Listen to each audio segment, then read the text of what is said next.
ডেৰ মাহৰ ভিতৰত আমি অসমৰ আটাইতকৈ শ্ৰেষ্ঠ দুগৰাকী ৰত্নক হেৰুৱালোঁ। জুবিন দা, সেই দুখ আমাৰ শেষেই হোৱা নাই। দীপক দাও গুচি গ'ল অকালতে। আমি খুব চেষ্টা কৰিছিলোঁ, বন্ধু মহলে ডক্টৰ চন্দন মোদক আছে, আমি খুব চেষ্টা কৰিছিলোঁ।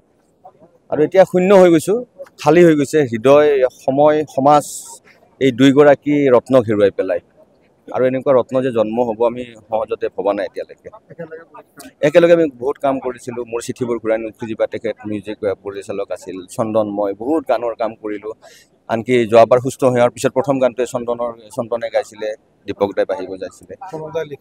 আমি বহুত কাম কৰি আছিলোঁ আৰু বহুত কাম কৰাৰ সপোন আছিল, বহুত তেওঁ ইচ্ছা আছিলে কাম কৰাৰ।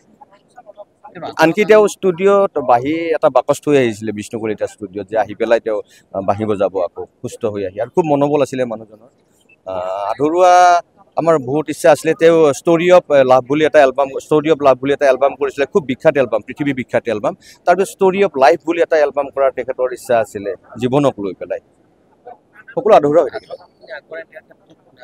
তেখেত যিহেতু এগৰাকী বাঁহী বাদক, কোনোবা যদি বাঁহী বাদকে সেইটো কাম আগবঢ়াই নিব পাৰে, আৰু সেই পৰ্যায়ৰ বাঁহী বাদক আছে বুলি মই কিন্তু এতিয়ালৈকে ভবা নাই। যেনেকৈ জুবিনদাৰ অবিহনে জুবিনদাৰ পৰ্যায়ৰ মানুহ গায়ক আছে বুলি অসমত নাভাবোঁ। তেনেকৈ দীপক দাৰো যে কোনোবা থাকিব তেনেকুৱা, এতিয়া হয়তো এটা সময়ত ওলাব বাৰু, সেইটো বেলেগ কথা।